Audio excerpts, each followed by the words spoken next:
Hi there, welcome to Jabil Stories. Please subscribe to my channel and turn on the post notifications to get updated when interesting stories are uploaded. Thank you.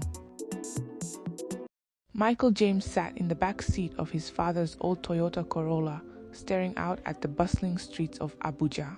The city, alive with the honking of cars and the chatter of traders, felt suffocating to him. His parents, David and Sarah, were in the front seats, talking about their plans for the weekend, but Michael wasn't listening. His mind was elsewhere, consumed by a void he couldn't quite explain. Michael had always known he was adopted. David and Sarah, his loving but firm adoptive parents, had told him as soon as he was old enough to understand. They often reminded him that he was special, chosen by them to be part of their family. But to Michael, it didn't feel special. It felt like a constant reminder of the parents who hadn't wanted him. At 14, Michael was a boy in turmoil. He excelled on the basketball court, where his agility and speed earned him a spot on the school team, but off the court, he was a different person. His teachers described him as distant and distracted. At home, he often clashed with Sarah, who tried her best to get through to him but found her patience wearing thin. David, a quiet and supportive man, often played the peacemaker, but even he had begun to feel the strain of Michael's rebellion. On this particular Friday morning, Michael dragged his feet as he entered St. Mark's Academy. The air was thick with the familiar scent of chalk and freshly cut grass, but he barely noticed. His class had been assigned a presentation about their family histories, and Michael dreaded his turn. What was he supposed to say? That he had no idea who his biological parents were. That he sometimes lay awake at night, wondering if they were out there somewhere, thinking of him. When his teacher, Mr. Turner, called his name, Michael walked to the front of the class with a casual slouch that masked his nervousness. He stood at the podium, gripping its edges tightly. "I didn't do the assignment," he said bluntly, earning a mixture of gasps and awkward chuckles from his classmates. Mr. Turner frowned. "Michael, this was an important assignment. You need take this seriously." Michael shrugged. "What do you want me to say?" "I'm adopted. I don't know who my real parents are. That's all there is to it." His words hung in the air like a weight, and an uncomfortable silence followed. Later that day, Michael's basketball coach pulled him aside after practice. "Michael, you've got talent," the coach said. "But if you keep this up, failing assignments, slacking off, I'm going to have to bench you." "You need to step up," Michael nodded but said nothing. Inside, he was torn between wanting to do better and feeling trapped by his emotions. The void in his heart seemed to grow larger each day, and no one, not his parents, not his teachers, not his coach, seemed to understand. As he walked home that evening, the lights of the city flickered around him, casting long shadows. Michael couldn't shake the feeling that something was missing in his life, something he couldn't name. And no matter how hard he tried, he couldn't escape the question that haunted him. Why wasn't I enough for them to keep? Saturday morning dawned clear and bright, but Michael felt anything but cheerful. The sound of Sarah humming in the kitchen grated on his nerves, and David's attempts to engage him in conversation at breakfast fell flat. Michael mumbled a few words in response before retreating to his room, basketball in hand. His sanctuary was his small, cluttered space filled with posters of NBA stars and piles of clothes he never bothered to fold. He tossed the ball in the air repeatedly, trying to block out his frustration. By midday, Michael had had enough of the house. He grabbed his phone and texted his two best friends, Jake and Ryan. "Let's meet at the lake," he typed. It wasn't a question, it was an order. Within an hour, the three boys were walking along the dusty path that led to Jabi Lake, one of their favorite hangouts. The water shimmered under the sun, its calm surface belying the hidden dangers beneath. Fishermen worked along the edges, their boats gent-bobbing as they cast their nets. A few locals called out to the boys as they passed, warning them not to stray too far into the lake. "Relax, we're not kids," Jake scoffed, waving them off. Brian hesitated. "Maybe we should stick to the edge." "My dad says this lake is unpredictable, especially this time of year." Michael rolled his eyes. "Come on, Ryan. Don't be a coward, it's just water." They ventured out onto a section of the lake where the water was unusually shallow due to the dry season. The boys laughed and joked, splashing water at each other and daring one another to go further. Michael felt a rare sense of freedom. The weight of his thoughts momentarily lifted.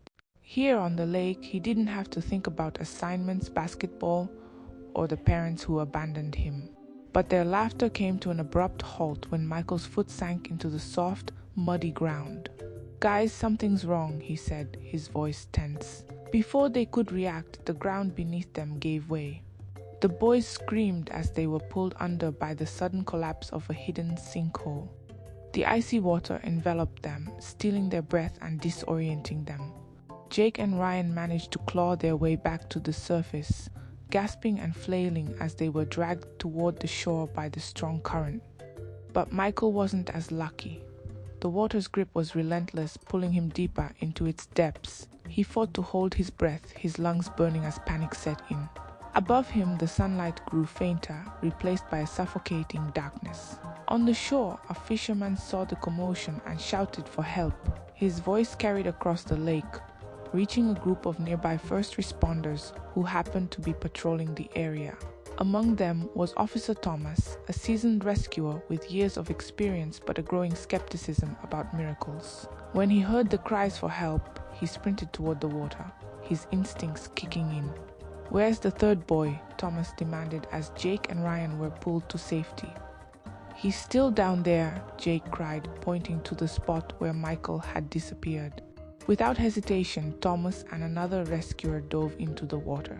They searched frantically, their movements hampered by the swirling currents and murky depths. Minutes passed, each one increasing the likelihood that Michael wouldn't survive. Thomas surfaced, gasping for air, and looked at his partner. "We can't find him. It's too late." But as he prepared to give up, Thomas heard a voice, clear and insistent, urging him to try again.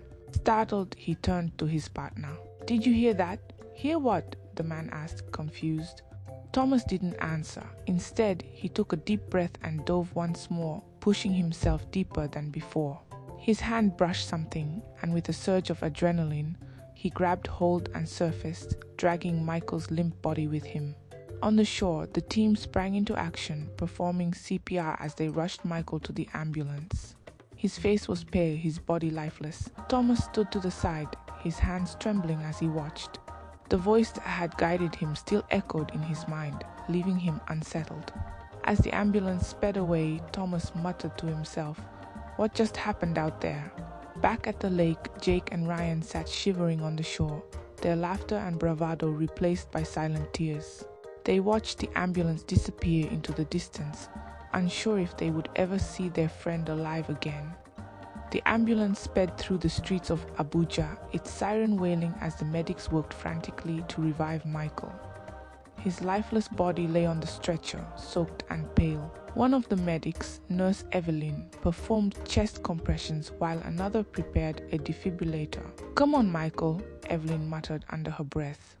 "Stay with us." At the hospital, Dr. Emily Carter was waiting with her team. As Michael was wheeled into the emergency room, she quickly assessed the situation. "How long has he been under?" she asked. "Approximately 15 minutes, one of the medics replied. Dr. Carter's expression darkened. 15 minutes without oxygen was a grim statistic. "Let's get to work. Start with epinephrine and intubate him," she instructed, her voice calm but firm.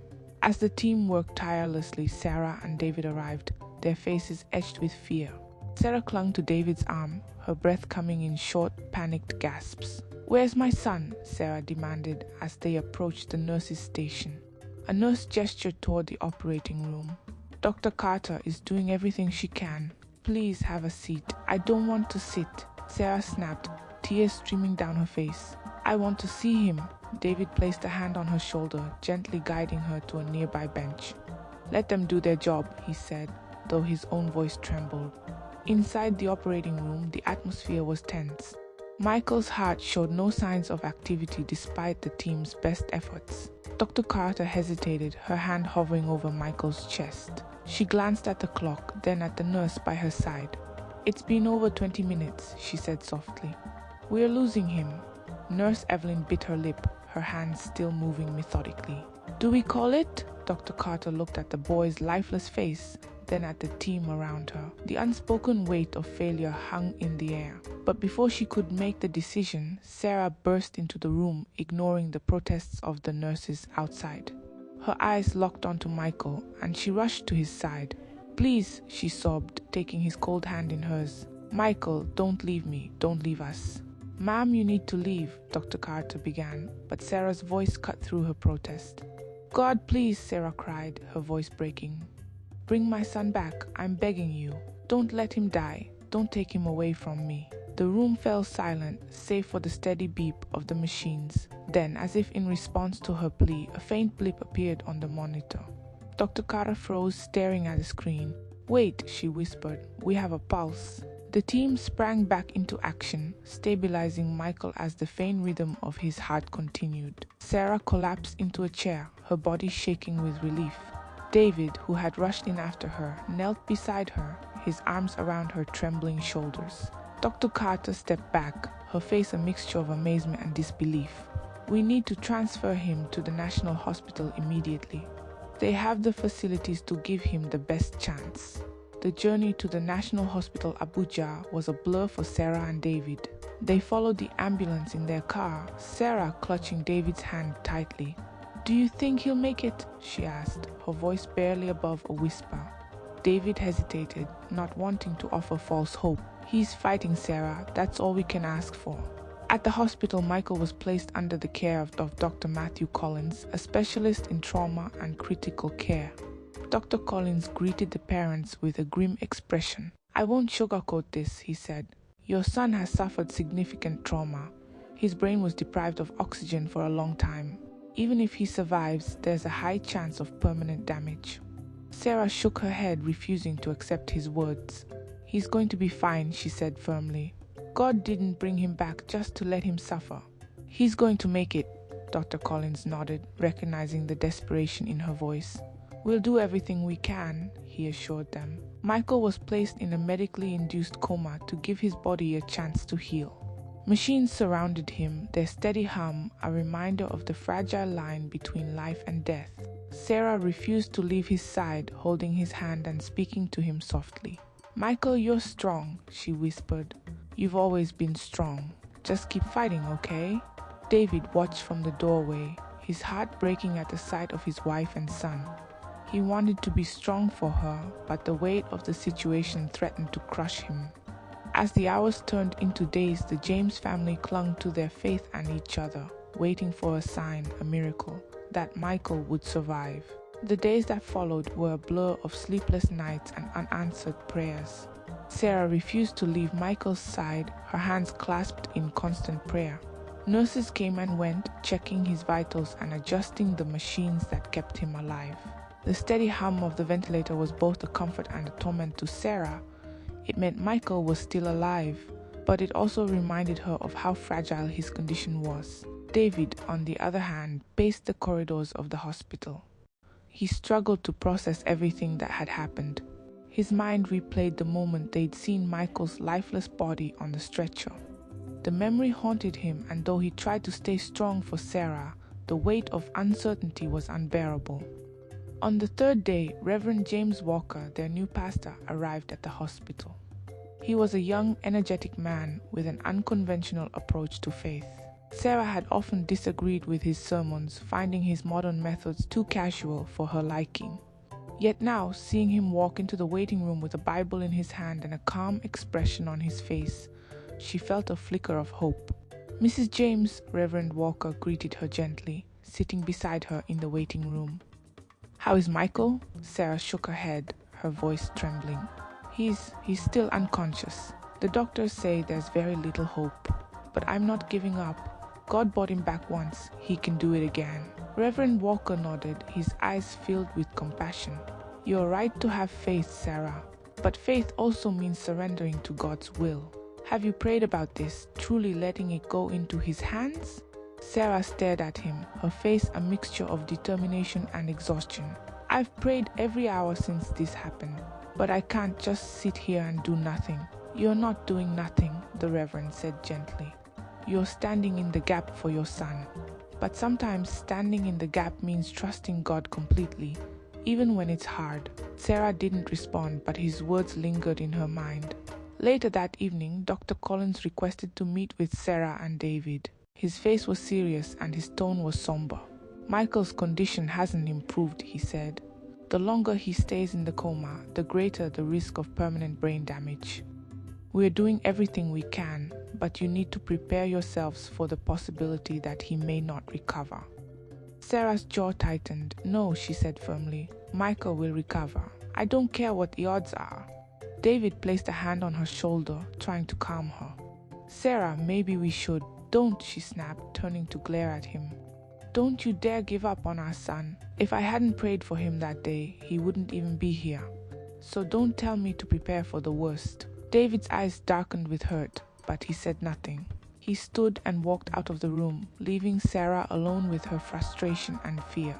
That night, as Sarah sat by Michael's bedside, she felt the weight of the last few days crash down on her. She looked at his pale face, his body motionless except for the rise and fall of his chest aided by the machines. She thought of the argument with David, of the Reverend's words, and of the doctor's grim prognosis. For the first time, doubt crept into her heart. "God," she whispered, her voice breaking, "I don't know what to do anymore. I've done everything I can. Please show me what to do. I can't lose him." As she prayed, she noticed a faint movement. It was subtle, a twitch of Michael's fingers, but it was enough to make her heart leap. She leaned closer, her hands shaking. "Michael," she whispered. There was no response, but her hope reignited. She called for the nurse, who confirmed the movement but cautioned her against reading too much into it. Still, Sarah couldn't help but believe it was a sign. Word of Michael's condition began to spread, and soon the hospital was filled with visitors, friends, neighbors, and even strangers coming to pray for him. Outside the hospital, a group of people gathered, holding a vigil. They sang hymns and prayed, their voices carrying through the night. Inside the hospital room, Michael's monitors began to show small but promising signs. His brain activity increased slightly, and he began to respond faintly to stimuli. When Sarah spoke to him, he squeezed her hand. A tear slipped from the corner of his eye when Reverend Walker led a prayer beside his bed.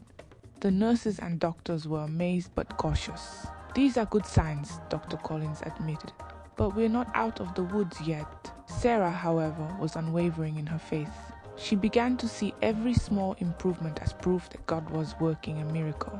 But her relentless optimism began to wear on those around her. She frequently questioned the doctors, pushing them to do more, and snapped at the nurses when things didn't move fast enough. Even David, who had returned after cooling off, found himself clashing with her again. In one heated argument, David finally lost his temper. "You're acting like you're the only one who loves him," he shouted. "I'm hurting too, Sarah, but you can't control this. You need to let go." Sarah stared at him, stunned into silence. She realized in that moment that her obsession with saving Michael had blinded her to the pain of those around her. After David's outburst, Sarah found herself sitting alone in the hospital's small chapel. The room was quiet save for the hum of an air conditioner, and the faint scent of wood polish lingered in the air. She stared at the simple wooden cross hanging on the wall, her mind swirling with doubt, guilt, and exhaustion. "God, I'm trying," she whispered, her voice trembling.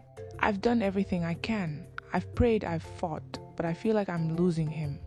And I'm losing myself." Tears slid down her cheeks as she thought of David's words. She had been so consumed with keeping Michael alive that she hadn't considered how her actions had affected her husband or anyone else. For the first time, Sarah felt the crushing weight of surrender.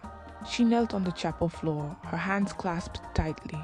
"Lord," she prayed, her voice breaking, "I don't know how to do this anymore. I don't know how to be strong. If I'm holding on too tightly, please take it from me. I trust you, even if it hurts." As she knelt there, the faint sound of rain began to echo against the chapel's windows.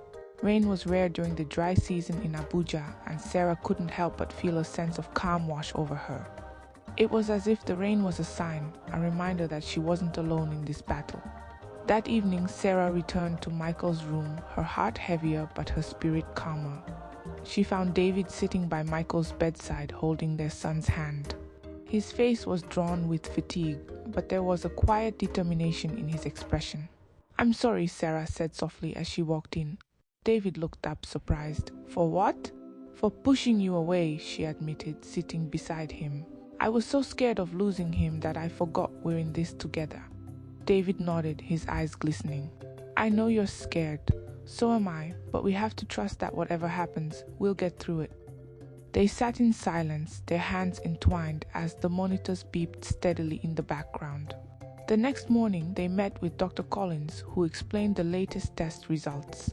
"Michael's condition is stable, but the medications we've been using to manage his coma are beginning to strain his system. We need to decide if we should continue or if it's time to bring him out of the coma and let nature take its course." Sarah's heart clenched. For days she had fought against even considering this decision, but now she felt a strange sense of peace. She looked at David, who nodded in quiet agreement. "We'll bring him out," Sarah said, her voice steady. "We're ready to accept whatever happens." Dr. Collins nodded. "We'll start the process this afternoon." The hours passed slowly as the medical team reduced Michael's sedation. David and Sarah sat on either side of his bed, their hands resting on his still body. The tension in the room was palpable, every second stretching into an eternity. Finally, as the last of the sedatives left his system, Michael stirred. His eyelids fluttered, and a faint groan escaped his lips. Sarah gasped, her hands flying to her mouth. "Michael," she whispered, leaning closer. His eyes opened slowly, squinting against the bright lights. He blinked a few times before his gaze landed on Sarah. "Mom," he croaked, his voice barely audible. Tears streamed down Sarah's face as she nodded. "Yes, baby, I'm here. We're here." Michael turned his head slightly to see David, who smiled through his own tears. "You gave us quite the scare, buddy." I was in the water," Michael murmured, his voice weak but clear. "I could hear you calling me," Sarah sobbed as she pressed his hand to her cheek. "You're here now. That's all that matters."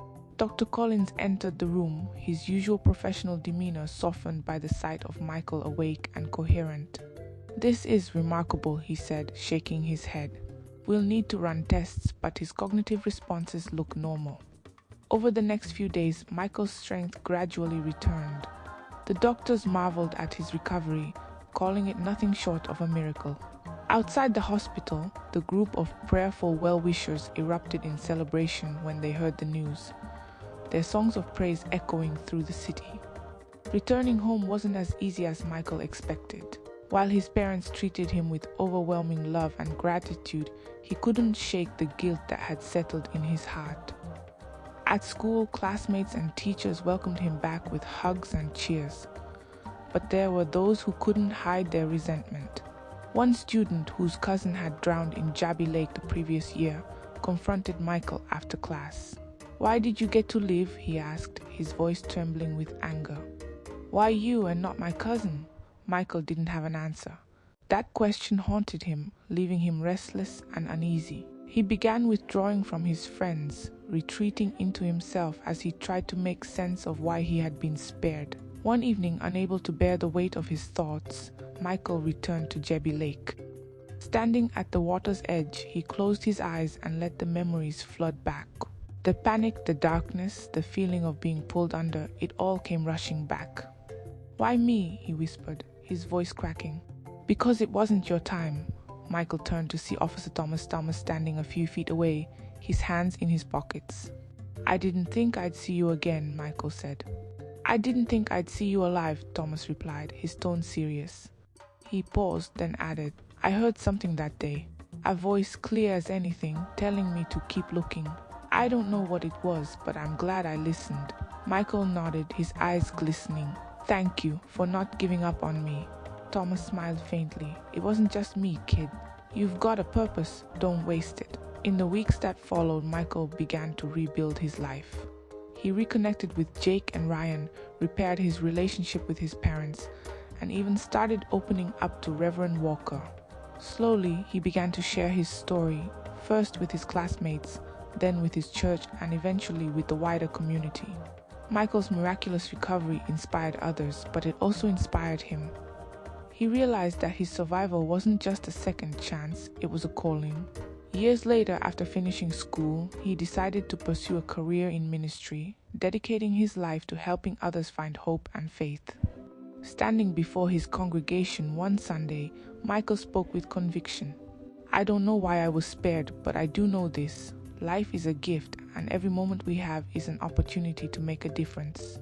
Don't waste it." The crowd erupted in applause, their faces filled with admiration. For Michael, the boy who had once felt abandoned and broken, it was the beginning of a new chapter, a life filled with purpose, gratitude, and unshakable faith. We've come to the end of this story. Please subscribe to my channel to support me. Thank you.